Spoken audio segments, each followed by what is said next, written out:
اعوذ باللہ من الشیطان الرجیم بسم اللہ الرحمن الرحیم الحمد للہ رب العالمین والعاقبۃ للمتقین ثم الصلاة والسلام والتحیۃ والاکرام علی سید الانبیاء والمرسلین سیدنا و مولانا ابی القاسم محمد اللہم صلی علی صلی اللہ علیہ وعلی اہل بیتہ الاطیبین الانجبین لا سیما الامام المبین بقیت اللہ فی الارضین ارواحنا و ارواح العالمین لتراب مقدمہ الفداء واللعنۃ الدائمۃ الباقیہ علی اعدائہم اجمعین اما بعد فقد قال اللہ الحکیم فی کتابہ المبین وہو اصدق الصادقین وقولہ الحق بسم اللہ الرحمن الرحیم فضلا من ربک ذلک هو الفوز العظیم فإنما یسرناہ بلسانک لعلہم یتذکرون فارتقب انہم مرتقبون صدق اللہ العلی العظیم وصدق رسولہ الکریم ونحن علی ذلک من الشاہدین والشاکرین والحمد للہ رب العالمین۔ معزز اور محترم سامعین کرام اور ناظرین ذوی الاحترام، ہم سبھی قرآن مجید کے سورہ مبارکہ دخان کی تفسیر مسلسل سماعت فرماتے ہوئے ان آخری آیات شریفہ تک پہنچے کہ جن میں اللہ رب العزت نے ان بندوں کا تذکرہ فرمایا کہ جن پر اپنی نعمتوں کو اللہ نے مکمل طور پر نازل فرمایا۔ یہاں پر میں عرض کرنا چاہوں گا کہ آج کی یہ دوسری شب قدر جو اب ہمارے درمیان ہے، اس دوسری شب قدر کی خاصیت اور اہمیت ہی یہی ہے کہ جس شب میں پروردگار عالم بندوں کے مقدرات پر دوبارہ نظر ڈالتا ہے، اور ظاہر ہے کہ جب مقدرات پر بندوں کے نظر ڈالنے کی بات ہے تو پھر اس شب میں ہم سبھی کا رشتہ اس ذات سے بے پناہ قوی ہونا چاہیے کہ جس ذات کو پروردگار نے ان شبائے قدر میں وہ مرکز قرار دیا کہ جن کے پاس ملائکہ سارے انسانوں کے مقدرات لے کر آتے ہیں، اور اسی کے ساتھ ساتھ آج کی یہ شب ہمارے درمیان اس عظیم الشان امام سے بھی منسوب ہے کہ جنہیں اللہ نے کائنات کا امام قرار دیا ہے، وہ امام کہ جن کی بنا پر کائنات ناز کرتی ہے، فخر کرتی ہے، وہ امام کہ جنہیں اس کائنات میں تمام بشریت کے لیے امام رؤوف قرار دیا اللہ نے، وہ امام کہ جن کو اللہ نے اولین و آخرین کے درمیان ممتاز قرار دیا، وہ امام کہ جن کا مقابلہ نہ صرف یہ کہ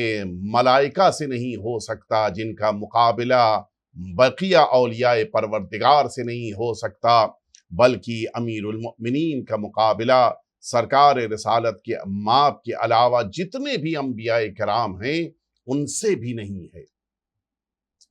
وہ عظیم الشان امام امیر المؤمنین کی آج شب شہادت ہے۔ یقیناً ہم سبھی کے دل سوگوار ہیں، ہم سبھی عزادار ہیں، اور اسی مناسبت سے ہم سب اپنے آقا اور اپنے مولا کی بارگاہ میں نہ صرف یہ کہ پرسہ پیش کرتے ہیں جو وارث امیر المؤمنین ہیں، بلکہ مولا سے اس بات کی بھی امید رکھتے ہیں کہ ہم سبھی کو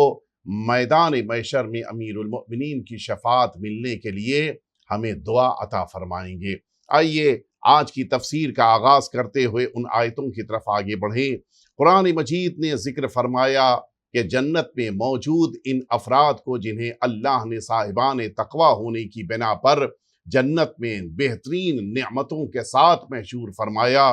یدعون فیہا بکل فاکہۃ آمنین، جنت میں وہ جس بھی اس پھل کو چاہیں گے یہ پھل انہیں عطا کر دیا جائے گا۔ اس کے بعد قرآن مجید نے جو اہم ترین بات متوجہ کراتے ہوئے انسان کو بتایا کہ اس جنت میں پروردگار عالم کذالک وزوجناہم بحور عین، کہ اس جنت میں حور عین کے ساتھ زندگی گزارنے کا موقع ملے گا۔ انسان کی ایک خوش بختی یہ ہوگی کہ انسان حور عین کے ساتھ اپنی زندگی کو گزارے گا۔ روایت کی لفظی ہیں کہ اربعۃ اوتوا سامع الخلائق النبی وحور العین والجنہ والنار، کہ یہ چار ایسی نعمتیں ہیں اللہ کی، یہ چار ایسے مخلوق کے جو آواز سنتے ہیں، وہ تمام آوازیں جو زمین پر اٹھتی ہیں بلند ہوتی ہیں، فما من عبد یصلی علی النبی او یسلم علیہ الا بلغہ ذالک وسمعہ وما من احد قال اللہم زوجنا من الحور العین الا سمعتہ، کہ پروردگار عالم نے انہیں اختیار دیا ہے۔ نتیجے میں اگر اس روئے زمین پر کوئی ایک بھی بندہ حضرات محمد و آل محمد پہ صلوات بھیجتا ہے تو اللہ رب العزت اس بندے کی آواز کو ان سارے مخلوقات تک، جہنم تک بھی آواز جاتی ہے، جنت تک بھی آواز آتی ہے، حور العین بھی آواز سنتے ہیں، اور وہ ملائکہ جو اللہ نے قرار دیے ہیں، ان سبھی کو پروردگار عالم نے یہ توفیق دی ہے کہ رسالت مآب ہی کی طرح سے یہ بھی آواز کو سنیں۔ رسالت مآب بھی سنتے ہیں، بس فرق یہی ہے کہ رسالت مآب سنتے ہیں تو آپ مسرور ہوتے ہیں کہ میری امت میں اس شخص نے مجھ پر صلوات بھیجا،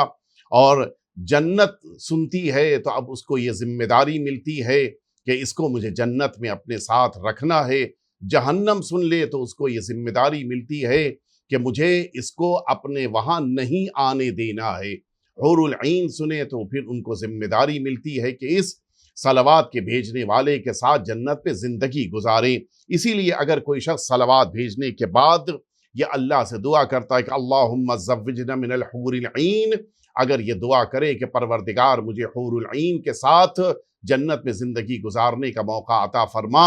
یہ آواز سننے کے بعد یہ حور عین آواز دیتی کہ ربنا فلانا قد خطبنا الیک فزوجنا منہ، کہ پروردگار اس شخص نے مجھ سے زندگی گزارنے کے لیے میرے ساتھ عقد کے لیے تمنا کی ہے، اس کو میرے ساتھ زندگی گزارنے کا موقع عطا فرما۔ اسی لیے روایتوں میں جس موقع کے اوپر آقا امام کاظم علیہ السلام سے یہ پوچھا گیا کہ مولا یہ مہر السنہ یہ 500 کیوں قرار دیا گیا، اس کی وجہ کیا ہے؟ مولا نے جو حدیث ارشاد فرمائی وہ بھی ہمارے لیے قابل غور ہے، اور اس کو بھی ہم اپنی زندگی میں اختیار فرمائیں۔ مولا فرماتے کہ ان اللہ تبارک و تعالی اوجب علی نفسہ ان لا یکتب مؤمن الا انہ تکتب، و یہی بندہ پروردگار جو روئے زمین پر ہے اس کے لیے پروردگار نے خود پر یہ بات لازم قرار دی ہے کہ اگر یہی بندہ مؤمن 100 بار اللہ اکبر کہتا ہو، 100 بار الحمدللہ کہتا ہو، 100 بار سبحان اللہ کہتا ہو، 100 بار لا الہ الا اللہ کہتا ہو، اور 100 بار حضرات محمد و آل محمد پہ صلوات بھیجتا ہو، اور اس کے بعد یہ اللہ سے کہتا ہو کہ اے میرے پروردگار مجھے حور العین کے ساتھ زندگی گزارنے کا موقع دے، اللہم زوجنا من الحور العین، اگر اس جملے کو اپنی زبان پر کہتا ہو تو اب اس بنا پہ پروردگار چونکہ اس نے 500 بار اللہ کی تسبیح اور صلوات بھیجی ہے، لہٰذا پروردگار عالم اسی کو اس حور العین کے لیے مہر قرار دیتا ہے، اور پھر اس بنا پر اس کا عقد پروردگار جنت میں ہو جائے گا، قرار دے گا۔ لہٰذا زمین پر بھی مہر السنہ کے طور پہ پروردگار نے 500 مہر اپنے پیغمبر سے فرمایا کہ اسی 500 کو مہر کے طور پہ قرار دیا جائے۔ اس سے سمجھ میں آیا کہ اگر انسان زمین پر ہی بیٹھے بیٹھے چاہے تو جنت میں اپنے ساتھ جس حور کو قرار دیا جانا ہے اس کے مہر کا انتظام اور اہتمام کر سکتا ہے، جس میں 100 دفعہ اللہ اکبر ہے، 100 دفعہ الحمدللہ، 100 دفعہ سبحان اللہ، 100 دفعہ لا الہ الا اللہ، اور 100 دفعہ صلوات حضرات محمد و آل محمد پر، اور ساتھ ہی ساتھ اس انسان کو یہ جملہ کہنا ہے کہ اللہم زوجنا من الحور العین، تو نتیجے میں پروردگار عالم یہ سعادت اس انسان کو عطا کرتا ہے۔ لہٰذا انسان کو چاہیے کہ انسان یہ اپنی زندگی میں توجہ دیتے ہوئے ان دعاؤں کو بھی اپنے ساتھ شامل کرے، خاص طور سے شبۂ قدر میں ان دعاؤں کو اپنے لیے ضرور لازم قرار دے۔ قرآن مجید یہاں پر یہ جملہ فرما رہا ہے کہ فضلا من ربک ذالک هو الفوز العظیم، یہ جو اللہ رب العزت نے جنت کی نعمتیں عطا کیا، جنت میں اس انسان کو بہترین شکل میں پھل عطا کیے، جنت کے باغوں میں اس کو قرار دیا، جنت میں اس کو نہروں کے ہمراہ قرار دیا، بہترین طریقے سے زندگی گزارنے کا موقع دیا کہ جہاں پر دوبارہ موت کا تصور نہیں ہے، یہ ساری چیزیں فضلا من ربک، یہ چیز پروردگار کی طرف سے فضل کی شکل میں ہے جسے پروردگار اپنے بندے کو عطا کر رہا ہے۔ ذالک هو الفوز العظیم، پروردگار عالم نے اسی کو سب سے بڑی کامیابی سمجھا ہے۔ ظاہر سی بات ہے ساری نعمتوں کو اللہ مکمل کر رہا ہے اس جنت میں اپنے اس بندے کے لیے کہ جس بندے کو پروردگار نے اس جگہ پر ساری نعمتوں سے فیضیاب ہونے کا موقع اور انہیں سعادت عطا فرمائی ہے۔ لہٰذا چونکہ نعمتوں کو مکمل کیا جانا ہے، اس لیے پروردگار عالم فرما رہا ہے کہ ذالک هو الفوز العظیم، یہ انسان کے لیے سب سے بڑی کامیابی ہے۔ انسان کو اب سب سے بڑا جو مرحلہ حاصل کرنا ہے، سب سے بڑی جو اللہ کی نعمت لینی ہے، وہ نعمت یہی ہے کہ وہ جنت میں داخل ہو جائے۔ سب سے بڑی نعمت جو پروردگار سے حاصل کرنی ہے وہ یہی ہے کہ انسان کامیاب ہو کر جنت میں قدم رکھ سکے، اس لیے کہ اب اس سے آگے کہیں جانے کا تصور نہیں ہے۔ یہ وہ آخری مرحلہ ہے کہ جس مرحلے میں انسان خود کو پہنچا سکتا ہے۔ لہٰذا اللہ رب العزت نے فرمایا کہ ذالک هو الفوز العظیم، یہ انسان کے لیے سب سے بڑی کامیابی ہے۔ فَإِنَّمَا يَسَّرْنَاهُ بِاللِّسَانِكَ لَعَلَّهُمْ يَتَذَكَّرُونَ۔ البتہ یہاں پر رک کر میں اس بات کی طرف بھی متوجہ کرانا چاہتا ہوں کہ انسان دنیا کی نعمتوں کو مختلف شکل میں مختلف جگہ پر الگ الگ موقعوں پر حاصل کرتا ہے۔ مثال کے طور پر انسان اچھے کھانے کھا رہا ہو لیکن اس کے پاس اچھا گھر نہیں ہے، ہو سکتا ہے کہ اس کے پاس اچھے گھر ہوں لیکن اس درمیان اس موقع کے اوپر کوئی ایسی مجبوری ہو کہ اس کے پاس صحت نہیں ہے، ہو سکتا ہے کہ صحت بھی ہو لیکن ممکن ہے کہ اس کے پاس ویسے لباس کے جو اس کے لیے ہونے چاہیے اس زمانے میں اس کے پاس نہ ہو سکتا ہے کہ اچھے لباس اس کے پاس ہوں لیکن اچھی سواری اس زمانے میں اس کے پاس نہ ہو۔ یہ نعمتیں مختلف زمانوں میں اس کے پاس آتی ہیں، کچھ دن رہتی ہیں، اس کے بعد وہ ان نعمتوں سے خود کو محروم کر لیتا ہے۔ لیکن بعض نعمتوں کو بعض زمانے میں دنیا میں تو حاصل کرتا ہے، میدان محشر میں جب اللہ انسان کو حساب کتاب کے مرحلے سے گزرنے کے بعد جنت کی طرف بھیجے گا تو اب یہ جنت میں مراحل نہیں ہیں کہ کچھ دنوں کے لیے مثال کے طور پر ایک نعمت، پھر کچھ دنوں کے بعد کچھ دوسری نعمتیں، پھر کچھ اور دن گزرنے کے بعد کچھ تیسری نعمتیں، بلکہ یہ ساری نعمتیں پروردگار ایک ساتھ عطا کرے گا۔ یہ خود اللہ کی طرف سے ایک نعمت ہے کہ ساری نعمتیں جو اللہ بندے کو دینے والا ہے ان ساری نعمتوں کو ایک ساتھ بندے کے حوالے، اور وہ بھی اس انداز میں کہ کوئی بھی نعمت کسی بھی مرحلے میں ختم ہونے والی نہیں ہے، یہ ساری نعمتیں اس کے ساتھ رہنے والی ہیں، یہ ساری نعمتیں اس کے وجود کا حصہ بن کے اس کے لیے قرار دی جائیں گی۔ کبھی بھی کسی بھی مرحلے میں نہ کوئی نعمت ختم ہونے والی ہے، نہ کسی بھی مرحلے میں خود اس انسان کی زندگی ختم ہونے والی ہے، اور اسی بنا پر وہ زندگی کہ جس زندگی کو انسان جنت میں حاصل کرے گا وہ اس کی اصل زندگی ہوگی۔ یہ زندگی کہ جو اس کو دنیا میں اس نے گزارا ہے 60 سال 65 سال، کبھی کم کبھی زیادہ، یہ جو زندگی اس نے دنیا میں گزاری ہے یہ تو وقتی زندگی ہے۔ کہاں وہ زندگی جو ابدی زندگی ہے، اس کے مقابل یہ دنیا کی زندگی تو بڑی مختصر سی زندگی ہے۔ جیسے ہمارے آپ کے ساتھ ہوتا ہے، ایک انسان دنیا کی زندگی میں 60 سال جب زندگی گزارتا ہے اور پلٹ کر دیکھتا ہے کہ وہ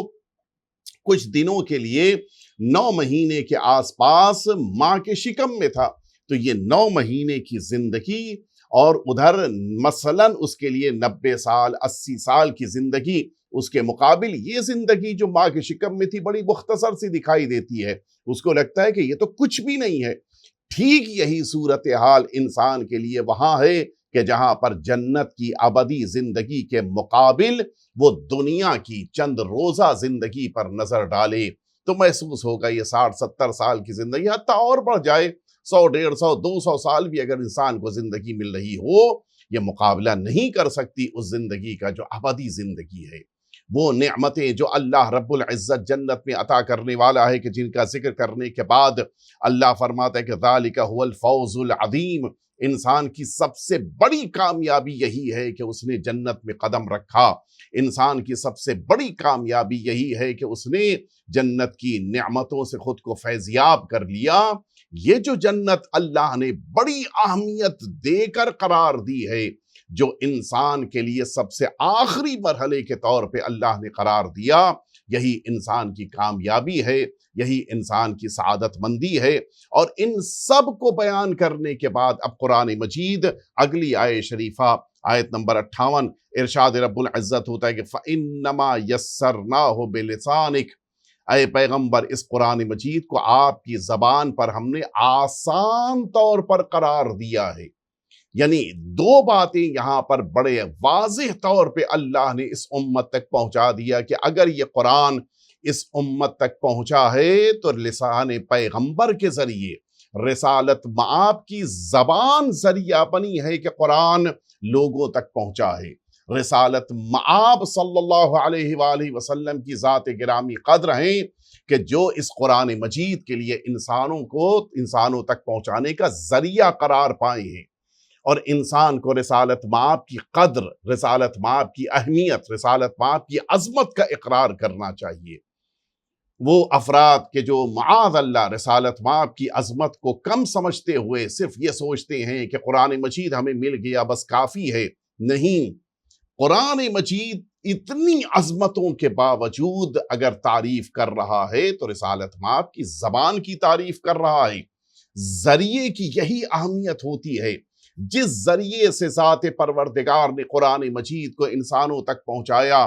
ان عظیم الشان پیغمبر کی قدر کرنا اور ان کی پیروی کرنا یہ ہم سب کے لیے ضروری ہے۔ ایک بات۔ دوسری بات قرآن مجید کہہ رہا ہے کہ فَإِنَّمَا يَسَّرْنَاهُ، اے پیغمبر اس قرآن مجید کو آسان کر دیا ہے۔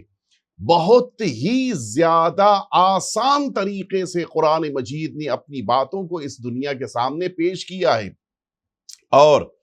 قرآن مجید کے معجزات میں سب سے بڑا معجزہ یہی ہے کہ قرآن مجید کی لفظیں بظاہر اتنی آسان کہ ایک عام انسان بھی جب قرآن مجید کی بارگاہ میں آ کر بیٹھے تو اسے قرآن مجید سمجھ میں آتا ہے۔ یہی عربی زبان کا جاننے والا ایک عام انسان بھی قرآن مجید کی عام آیتوں کو سنتا ہے، اسے سمجھ میں آتا ہے۔ یہ قرآن مجید کی ایک اہم افادیت ہے کہ جس پر ہمیں غور کرنا چاہیے۔ اور ادھر سے جو جس لیول کا انسان ہے، جتنی نالج رکھنے والا انسان ہے، وہ اپنی نالج کے ساتھ جب قرآن مجید کی بارگاہ میں آ کر بیٹھتا ہے تو یہی قرآن مجید اس کو وہ مفاہیم عطا کرتا ہے، یہ قرآن مجید اس کو وہ معنی دیتا ہے کہ پھر جس معنی کو سمجھنے کے بعد وہ آواز دیتا ہے کہ دنیا کی نعمتیں مقابلہ نہیں کر سکتی اس نعمت کا کہ جو مجھے قرآن مجید نے علم کی شکل میں دیا ہے۔ وجہ کیا ہے؟ وجہ یہی ہے کہ انسان جتنے زیادہ ہائی لیول کا ہوتا ہے اتنے ہی لیول کے حساب سے وہ آتا ہے اور اپنی نالج کو حاصل کرنے کے لیے قرآن مجید کی بارگاہ میں آ کر بیٹھتا ہے۔ مثال کے طور پر ایک سائنٹسٹ ہے،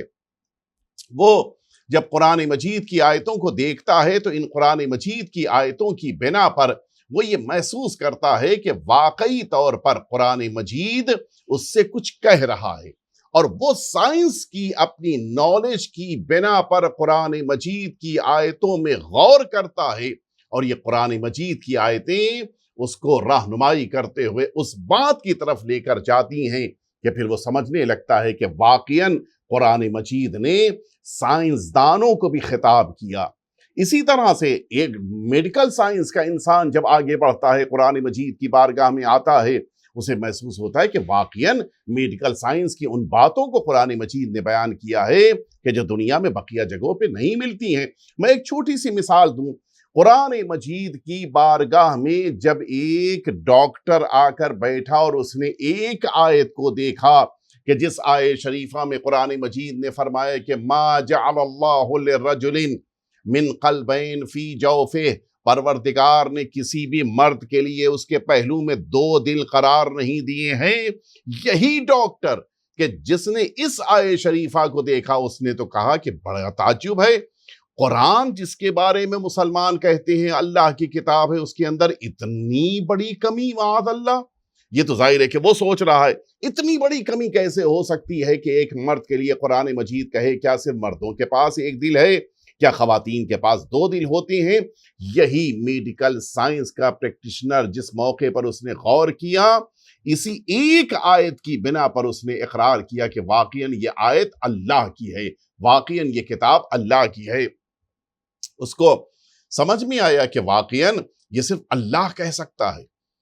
اس لیے کہ انسان کا ذہن بھی وہاں پر متوجہ ہو کر نہیں پہنچ سکتا کہ کبھی کبھی ایسا ہوتا ہے کہ روئے زمین پر انسان جب خاتون ہو اور اس خاتون کے وہاں ایک زمانہ آئے کہ جس موقع پر اس کے شکم میں بچہ موجود ہو، یہی بچہ اس کے بھی ہارٹ بیٹ ہوتی ہے، اس کا بھی دل دھڑک رہا ہوتا ہے، اس کے وجود میں بھی دل ہوتا ہے۔ اس طرح سے ایک وجود کے اندر ایک وقت میں دو دل ہوتے ہیں۔ لہٰذا اگر کسی قرآن مجید کی آیت میں یہ ہوتا کہ عورت مرد دونوں کے وہاں دو دل نہیں ایک دل ہوتے ہیں تو یہ نقص پیدا ہو جاتا۔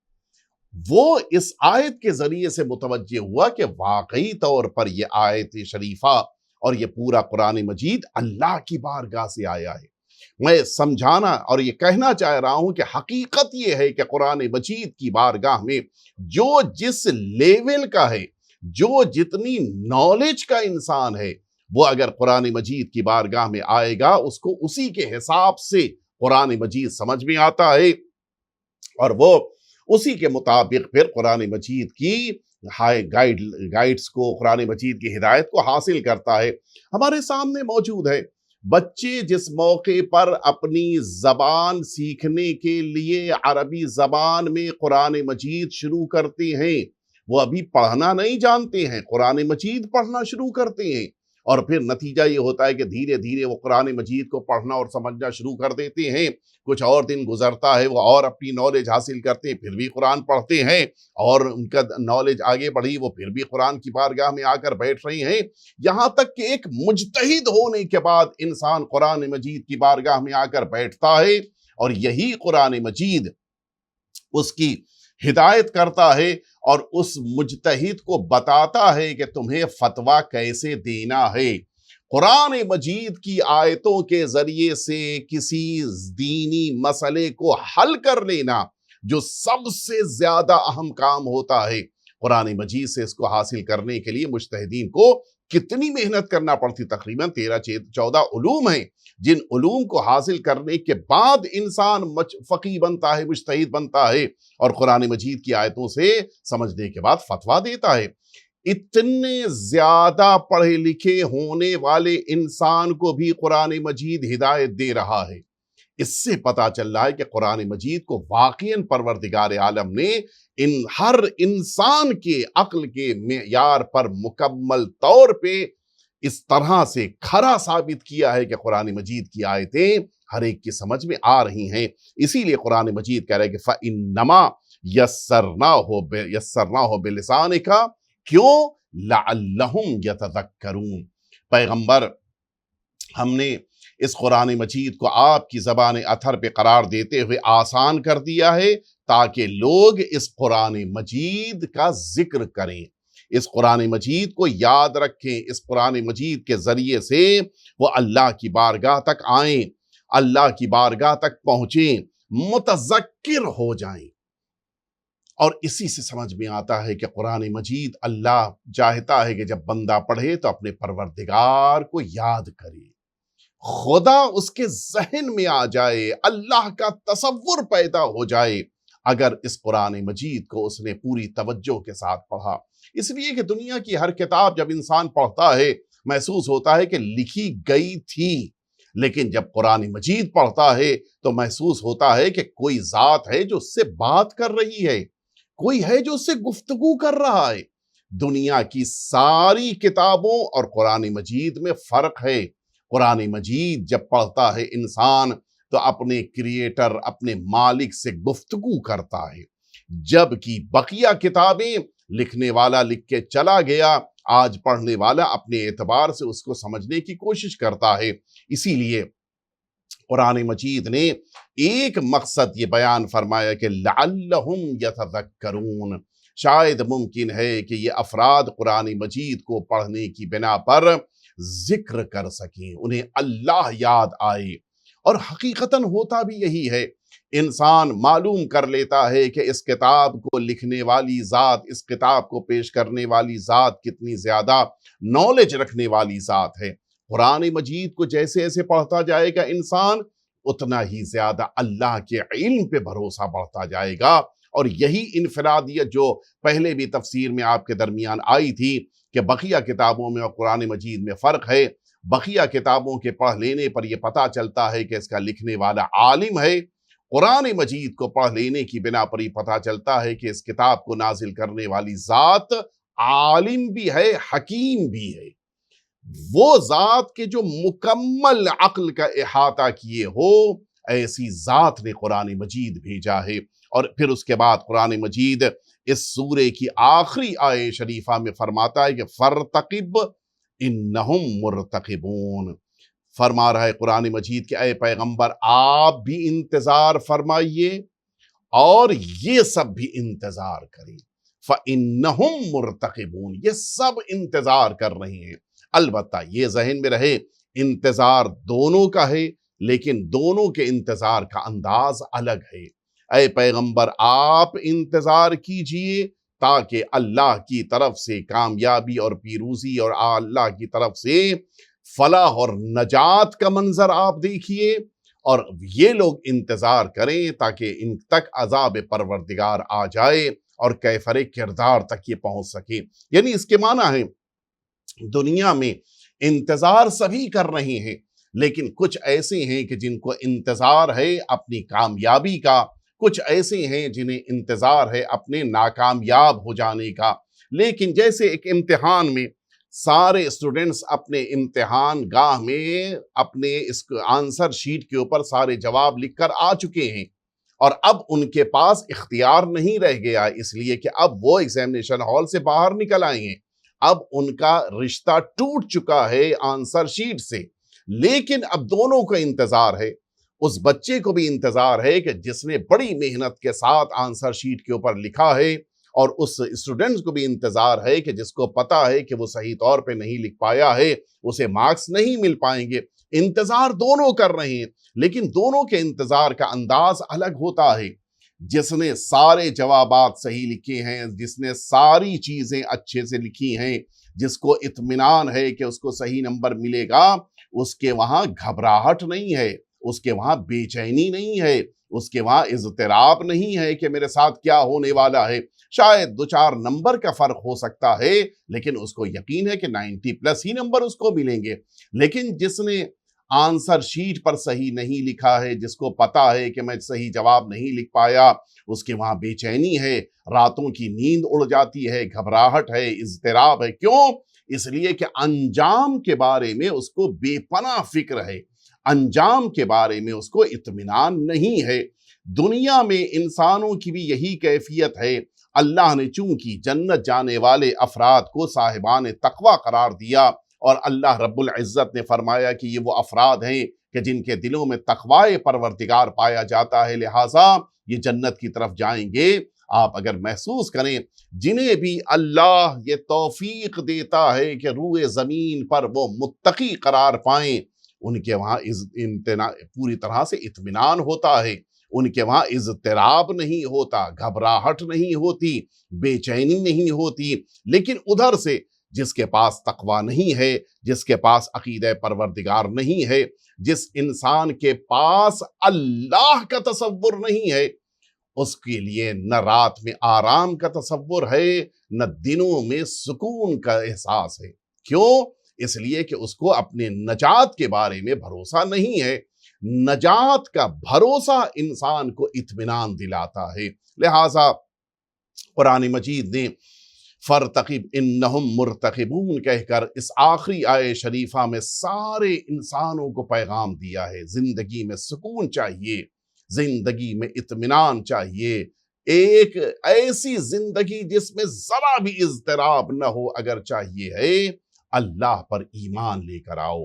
اللہ کے رسول پر ایمان لے کر آؤ، اللہ کی طرف سے آنے والے اولیاء پر ایمان لے کر آؤ۔ اور اسی لیے جب انسان اپنے عقیدے کو صحیح کر لیتا ہے تو پھر یہ متقی بنتا ہے۔ لیکن متقی بننے کے لیے شرط یہ ہے کہ پہلے مسلمان ہونا چاہیے، اللہ کو مانتا ہو، رسول اللہ کو مانتا ہو،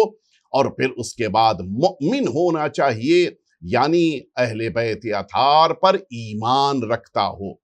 ائمہ اطہار کی ولایت کو مانتا ہو، اور اب انسان اپنی زندگی میں نیک اعمال اختیار کر کے متقی بنے، تو پھر امام المتقین کی ذات اس کی ہدایت کرتی ہے۔ اور یہیں سے آپ کے ذہنوں کو میں لے کے چلوں گا اس عظیم الشان ذات کی بارگاہ میں کہ جن کی آج شب شہادت ہے، جن کا لقب ہی امام المتقین ہے۔ اللہ رب العزت نے بہت سے القاب امیر المؤمنین کے لیے قرار دی ہیں۔ آپ مؤمنین کے امیر ہیں، آپ امام المسلمین ہیں، امیر المؤمنین ہیں، اور امام المتقین ہیں۔ آپ کے پاس یہ تینوں چیزیں موجود ہیں۔ خلیفۃ المسلمین اس لیے کہ سارے مسلمانوں کے لیے آپ رہبر ہیں،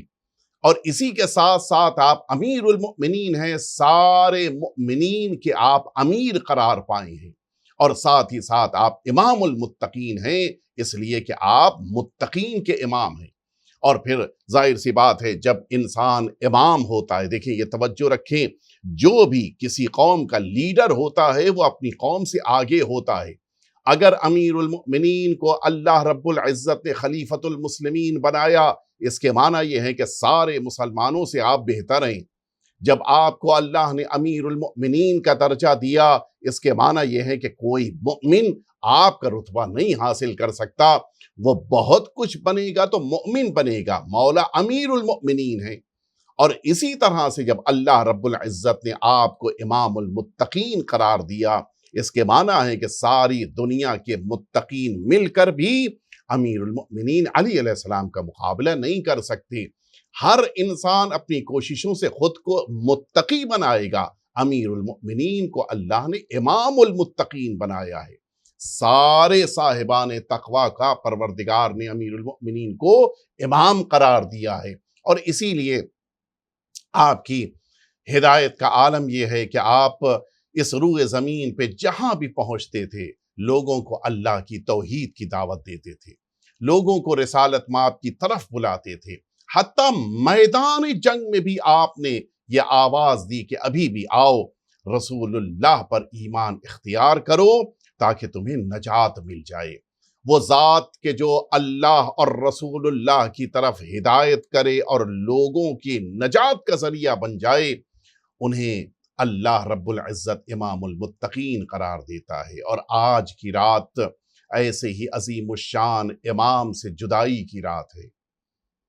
وہ رات اب ہمارے درمیان ہے کہ جس رات کی صبح جب نمودار ہوگی تو اس روئے زمین پر امیر المؤمنین کا ہر طرف ماتم ہو رہا ہوگا۔ جتنی شخصیت عظیم ہوتی ہے، جدائی اتنی ہی زیادہ سخت ہوتی ہے۔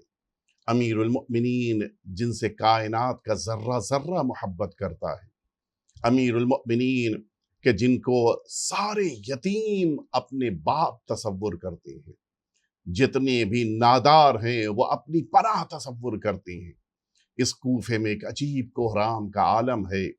ہر گھر سے دروازہ کھل رہا ہے اور چھوٹے چھوٹے بچے اپنے ہاتھوں میں کوزے لیے ہوئے، جن کوزوں میں شیر ہے، دودھ ہے، لے کر امام حسن کے دروازے پہ، امیر المؤمنین کے دروازے پہ آ رہے ہیں۔ دروازہ کھولا، امام حسن نے دیکھا یہ چھوٹے چھوٹے بچے ہیں جو ہاتھوں میں کوزے لیے ہوئے۔ خیریت کیا ہوا بچوں؟ آواز دیتے ہیں کہ مولا، ہم نے سنا ہے کہ امیر المؤمنین کی زندگی کے وہ لمحے میں طبیب نے یہ بتایا ہے کہ اگر شیر مولا کی خدمت میں پیش کیا جائے تو مولا کی زندگی بچ سکتی ہے۔ ہم سب اپنے اپنے حصے کا دودھ لے کے حاضر ہوئے ہیں، شاید ہمارے اس دودھ کی بنا پہ میرے مولا کی زندگی بڑھ جائے۔ امام حسن کی آنکھوں میں آنسو آ گئے۔ امام حسن نے بڑی محبت کے ساتھ ان بچوں کو رخصت کر دیا، لیکن ایک جملہ کہنے کو دل چاہتا ہے، شاید امام حسن کو احساس پیدا ہو۔ تاریخ پوری ان اہل بیت اطہار کی نگاہوں کے سامنے ہے۔ امام حسن کی آنکھوں میں آنسو تھے جب ان بچوں کو رخصت کر رہے تھے۔ شاید ایک وجہ یہ بھی رہی ہو کہ بچوں، یہی دودھ آج لے کر تم میرے بابا کے لیے آئے ہو۔ 10 سال 20 سال کے بعد اسی کوفے میں قافلہ آئے گا کہ جس قافلے میں چھوٹے چھوٹے بچے ہوں گے، جن بچوں کے عالم یہ ہوگا کہ پیاس کی بنا پر جن کی زبانیں خشک ہو چکی ہوں گی۔ اے بچوں، جب زینب اولیاء مقام تمہارے درمیان آئے، جب میری بہن ام کلثوم تمہارے درمیان آئے، جب چھوٹے چھوٹے بچے اسیر ہو کے آئے، تو اے بچوں، اسی کوفے میں ان کی خدمت میں بھی یہی کاسہ شیر پیش کر دینا۔ لیکن کون تھا جو 20 سال کے بعد اس طرح سے ان اسیروں کے قافلے کا خیال کرتا؟ ہاں، امیر المؤمنین کی شب شہادت آ چکی ہے، ہم سبھی امیر المؤمنین کا ماتم کر رہے ہیں۔ امیر المؤمنین سے کائنات خالی ہو رہی ہے، ہر ایک امیر المؤمنین کا ماتم کر رہا ہے، بیٹے بھی ماتم کر رہے ہیں، بیٹیاں بھی ماتم کر رہی ہیں۔ سب سے زیادہ جناب زینب کے لیے ملتا ہے کہ بے قراری کا عالم تھا۔ جناب زینب برداشت نہیں ہو رہا تھا کہ بابا گھر سے رخصت ہو رہے ہیں۔ جناب زینب جس موقع کے اوپر بابا کا جنازہ گھر سے نکلا ہے، آپ کی بے چینی کا عالم یہ تھا کہ آپ بھائی سنبھال رہے تھے اور زینب کو قرار نہیں آ رہا تھا۔ لیکن اس موقع پر جب یہ احساس پیدا ہوا، امام حسین قریب آئے، اے بہن زینب، زیادہ بے چین نہ ہو، اس لیے کہ بابا میرے نانا کے ساتھ موجود ہیں۔ جناب زینب اپنے بھائی سے لپٹ کے گریہ کر رہی تھیں۔ شاید زینب کو احساس پیدا ہوا ہو کہ بھیا، آج تم بابا کو رخصت کرتے وقت مجھ سے ملنے آئے ہو، لیکن جب میدان کربلا میں مجھ سے ملنے کے لیے آؤ گے، بدن زخموں سے چور ہوگا اور زینب کو الوداع کہتے وقت تمہاری آنکھوں میں آنسو ہوں گے۔ وَسَيَعْلَمُ الَّذِينَ ظَلَمُوا أَيَّ مُنْقَلَبٍ يَنْقَلِبُونَ إِلَٰهِ بِحَقِّ الزَّهْرَاءِ وَأَبِيهَا وَبَعْلِهَا وَبَنِيهَا وَالسِّرِّ الْمُسْتَوْدَعِ فِيهَا أَن تُصَلِّيَ عَلَى محمد وآل محمد۔ پروردگار، ہم سبھی کے آقا اور مولا کے ظہور میں تعجیل فرما۔ پروردگار، وہ تمام افراد کے جو شب قدر میں تیری بارگاہ میں بیٹھ کر دعائیں کر رہے ہیں، خدا را ان سبھی کی تمام دعاؤں کو قبول فرما۔ پروردگار، ہم سبھی کو امیر المؤمنین کے سوگواروں میں، امیر المؤمنین کے عزاداروں میں قرار فرما۔ پروردگار، اس دنیا میں امیر المؤمنین کی ولایت کے ساتھ زندگی گزارنے اور میدان محشر میں امیر المؤمنین کے زیر سایہ ہم سبھی کو قرار پانے کی توفیق عطا فرما۔ پروردگار، تیری بارگاہ میں عظیم دعا ہے کہ وہ تمام مؤمنین جو حج و زیارات کے مشتاق ہیں، ان کو یہ سعادت عطا فرما۔ وصلی اللہ علی سیدنا محمد وآلہ الطیبین الطاہرین۔ اب موقع ہے وہ ونر کہ جنہوں نے کل کا صحیح جواب دے کر اپنے کو انعام کا مستحق قرار دیا تھا، ان کے نام کا اعلان کیا جائے۔ وہ ونر ہیں محترمہ سلمہ کہ جنہوں نے صحیح جواب دیا تھا، وہ اپنا انعام علی ٹی وی پر آ کر حاصل کریں، تاکہ انشاءاللہ یہ جو خدمت انہوں نے انجام دی ہے اور بقیہ مؤمنین نے پروردگار عالم کی بارگاہ میں قبول ہو جائے انشاءاللہ۔ آج کے سوال کا موقع ہے، یہ جو آپ کے اسکرین پر نمبر آ رہا ہے، اس نمبر پہ آپ واٹس ایپ وائس میسج کے ذریعے سے، ٹیکسٹ میسج کے ذریعے سے اپنے جواب کو بھیجیے گا۔ یہاں پر آپ کی خدمت میں سوال یہ ہے کہ پروردگار عالم نے یہ جو فرمایا کہ فضلا من ربک ذلک هو الفوز العظیم، پروردگار عالم نے سب سے عظیم فوز قرار دیا ہے ان لوگوں کے لیے جو جنت میں داخل ہو رہے ہیں۔ اللہ رب العزت نے جنت میں داخل ہونے والے ان افراد کو کس ٹائٹل کے ساتھ یاد کیا ہے کہ جس کا ذکر اسی سورے میں 51ویں آیہ شریفہ میں بھی فرمایا ہے۔ وہ ٹائٹل کیا ہے، وہ لقب کیا ہے کہ جس کے ذریعے سے اللہ نے جنت جانے والے افراد کو یاد کیا ہے؟ یہ آپ فوراً لکھ کر بھیج دیجئے، انشاءاللہ علی ٹی وی کی طرف سے آپ کو بہترین انعام دیا جائے گا انشاءاللہ۔ پروردگار عالم ہم سبھی کو دین کے خدمت گزاروں میں قرار فرمائے، خاص طور پہ اس علی ٹی وی کے جتنے بھی ذمہ داران، زحمت کش افراد مصروف خدمت ہیں، پروردگار عالم ان سبھی کی توفیقات میں اضافہ فرمائے۔ جو ان کے درمیان بیمار ہیں ان سبھی کو شفائے کامل و عاجل عنایت فرمائے۔ وصلی اللہ علی سیدنا محمد وآلہ الطیبین الطاہرین۔